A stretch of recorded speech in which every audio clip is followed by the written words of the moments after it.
It's northeast Greenland, March 1943.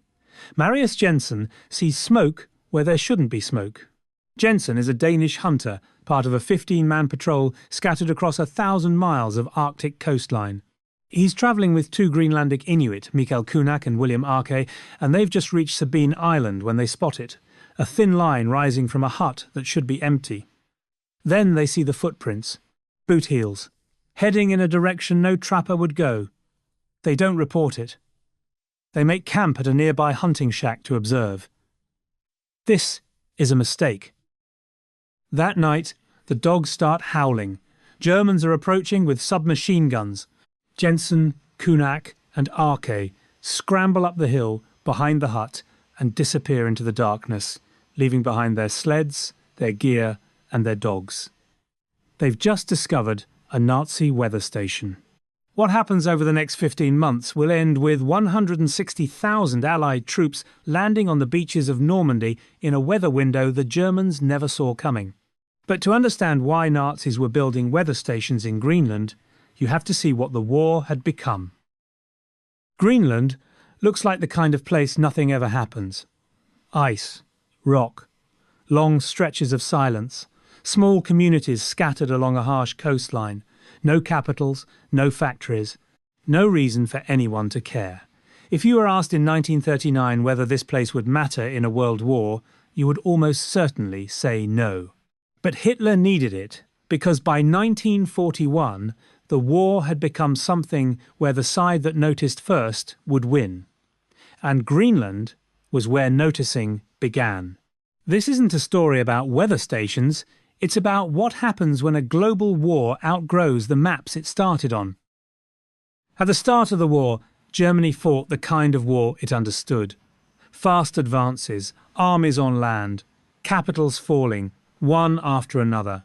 But Britain didn't fall. Supplies kept arriving, convoys crossed the Atlantic again and again, losing ships but never stopping. Aircraft flew farther, coordination tightened. The war began drifting away from borders and into spaces that didn't look like battlefields at all. Oceans, skies, timing. Germany started losing in ways that didn't look like losing. A U-boat patrol would wait in position for a convoy that never came, rerouted 300 miles north, 12 hours earlier. A Luftwaffe raid would launch into weather that grounded half the planes before they reached the target. An offensive would stall, waiting for conditions that someone else already knew weren't coming. Keep those U-boats in mind, we'll come back to them. None of these failures were disasters. Each one was explainable, but they kept happening. And the pattern revealed something worse than defeat. Germany was reacting to a war that had already moved. The question was why? What did the Allies know that Germany didn't? Here is a boring fact. Weather moves west to east. The storms that decided whether convoys crossed safely, whether planes could fly, whether invasions could land, none of them formed over Europe. They formed over the North Atlantic and the Arctic, then rolled east across Britain, France, Germany. Whoever stood farthest west saw them first. Before the war, this didn't matter.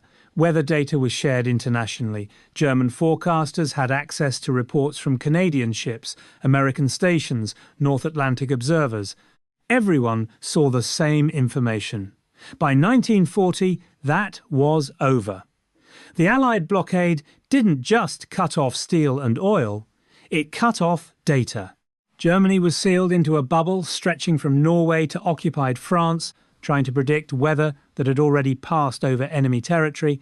Britain had hours of warning Germany would never get, sometimes days.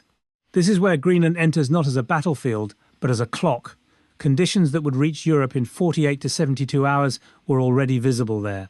For Germany, Greenland was a time window that was closed, locked and held by the other side. And then, in April 1940, someone left the door unlocked. The fall of Denmark cracked that window open. Overnight, Greenland was cut loose from the government that administered it. Denmark was occupied and powerless. Greenland was suddenly a territory with no protection, no military, and no clear legal status. On paper, still Danish. In reality, adrift. For the people who actually lived there, the Kalalit Inuit communities who had survived on that land for generations, this was not an abstraction. Greenland was not empty. It was home. Trade routes and hunting grounds, seasonal rhythms passed down for centuries. They did not experience Greenland as a blank space on a map. They experienced it as life. But now distant governments were paying attention, and when powerful states notice a place they previously ignored, the people living there are rarely asked whether they want that attention. America moved first. In April 1941, the United States, still officially neutral, signed an agreement to defend Greenland. Bases went up, patrols began. The window Germany needed was being nailed shut. So Germany responded the only way it could, quietly. And quietly, in August 1942, they sent a man who didn't want to be there. Lieutenant Hermann Ritter was an odd choice for a secret military mission. A former sea captain, yes, but also a man more comfortable with philosophy books than firefights. Deeply Catholic, he opposed killing unless absolutely necessary, a stance that made the Gestapo furious about his appointment. When crew members found him reading a book by a Jewish author, rumours about his loyalty spread through his ship, a converted fishing trawler named Saxon. Remember Ritter? He's going to matter later in a way no one expected. Ritter's job: sail to Greenland, establish a weather station, survive the Arctic winter, and transmit data back to Germany. For 5 days, the Saxon pitched through gales and fog before reaching Hansa Bay on Greenland's east coast.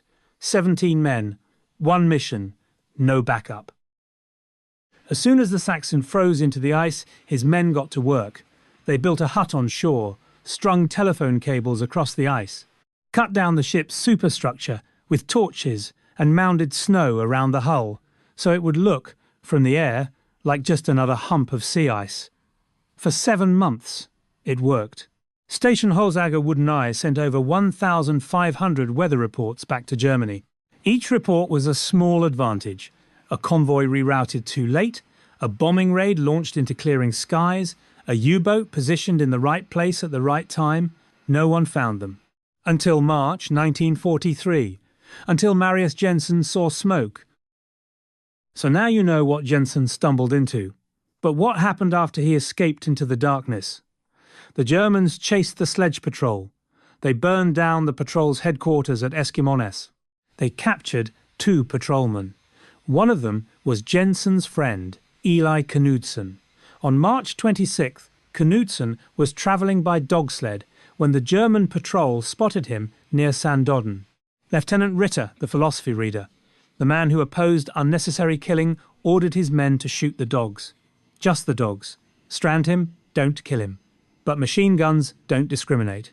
In the chaos, the fire caught Knudsen too. He was the only combat death in Greenland during the entire war. Now the Germans had a problem. They'd captured Marius Jensen, the Danish hunter who knew the terrain better than any German ever would, and Ritter, the man who hadn't wanted anyone to die, had to decide what to do with him. What he decided changed both their lives.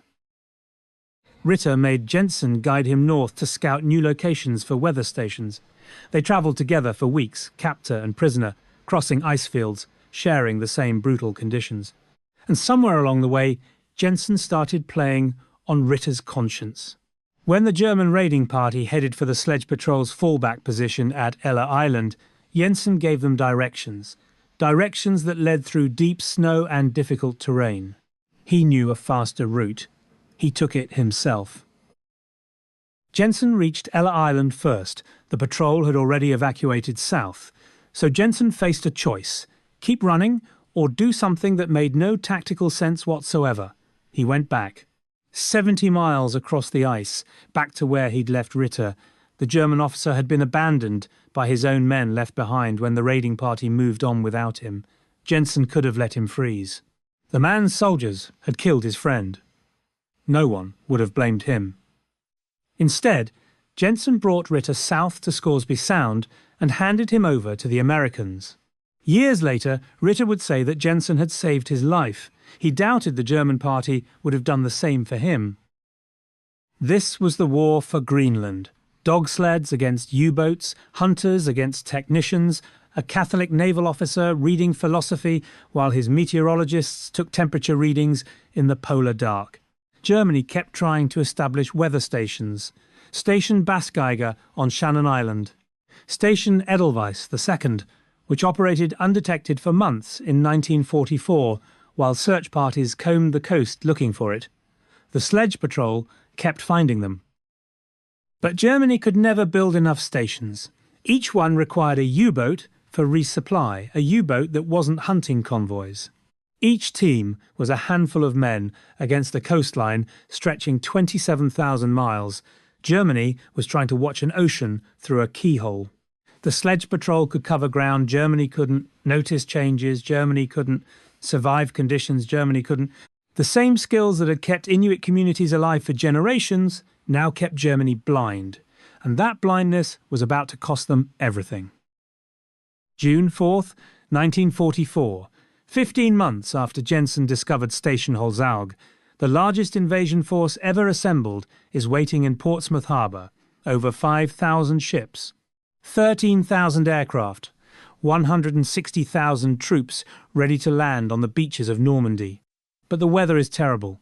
Gales are lashing the English Channel. General Eisenhower has already postponed the invasion by 24 hours. If conditions don't improve, he'll have to wait 2 more weeks, and the secret might not hold that long. In a room in southern England, a Scottish meteorologist named James Stagg is staring at data. One of his reports comes from a ship 600 miles west of Ireland. The barometric pressure is rising. Stagg thinks there might be a brief break in the storms, not perfect conditions, but enough. Here's what Stagg had that the Germans didn't. Weather observations from Canada, Greenland, Iceland, and ships across the North Atlantic.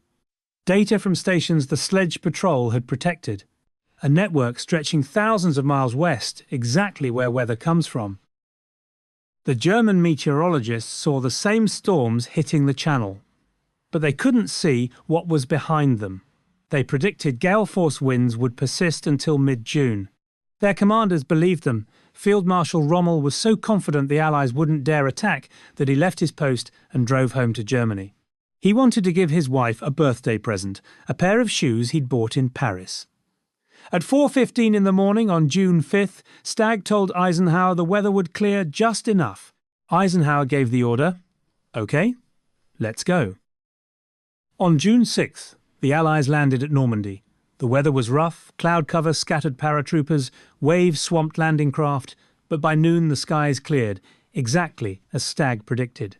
2 weeks later, the worst storm in 40 years hit the English Channel. If Eisenhower had waited, the invasion would have been impossible. Remember those U-boat patrols waiting for convoys that never came? Those Luftwaffe raids launching into storms no one predicted? This is where that pattern ended. Not with one lost battle with an invasion Germany didn't see coming on a day they thought was impossible. After the war, Stagg sent Eisenhower a memo pointing out how close they'd cut it. Eisenhower scribbled across the top, "I thank the gods of war we went when we did." Years later, during a ride to the Capitol for Kennedy's inauguration, Kennedy asked Eisenhower why the Normandy invasion had succeeded. Eisenhower's answer, "Because we had better meteorologists than the Germans." He could have said, "Because we had Greenland," and the Germans didn't. What happened to Greenland didn't reverse after the war. The logic that made it valuable position, observation, early warning only intensified. American bases stayed. Radar installations went up. Toul Air Base, built in 1951, became one of the most important Cold War surveillance posts in the world. Greenland went from a place no one watched to a place that watched everything. For the Kalaallit, this meant their homeland had permanently changed. The war didn't arrive with conquest. It arrived with attention, then installations, then a new kind of value that had nothing to do with the people who lived there and everything to do with where they lived. The sledge patrol still exists. It's called Sirius now. Danish soldiers still travel by dog sled across the same coastline, still watching for things that don't belong. The mission changed Cold War, then counterterrorism, then sovereignty assertion, but the principles stayed the same. Presence, awareness, the ability to notice before someone else does. Hitler needed Greenland because the war had grown beyond the places where wars were supposed to happen. Once conflict becomes global, nowhere is truly remote. A patch of ice 2,000 miles from Berlin could decide whether a convoy reached Liverpool, whether a bombing raid succeeded, whether an invasion landed in the right weather. He needed it because not seeing was worse than not winning. Greenland didn't choose this. Geography chose it for them. And once geography makes a place valuable, that value doesn't fade. Lieutenant Ritter, the Catholic officer who didn't want to kill anyone, spent the rest of the war as an American prisoner, free to read his philosophy books until he was sent home. Marius Jensen received the Legion of Merit from the United States for his actions. Eli Knudsen received it posthumously. The hut at Eskimones that the Germans burned, it's still there. The outhouse was the only structure they didn't destroy.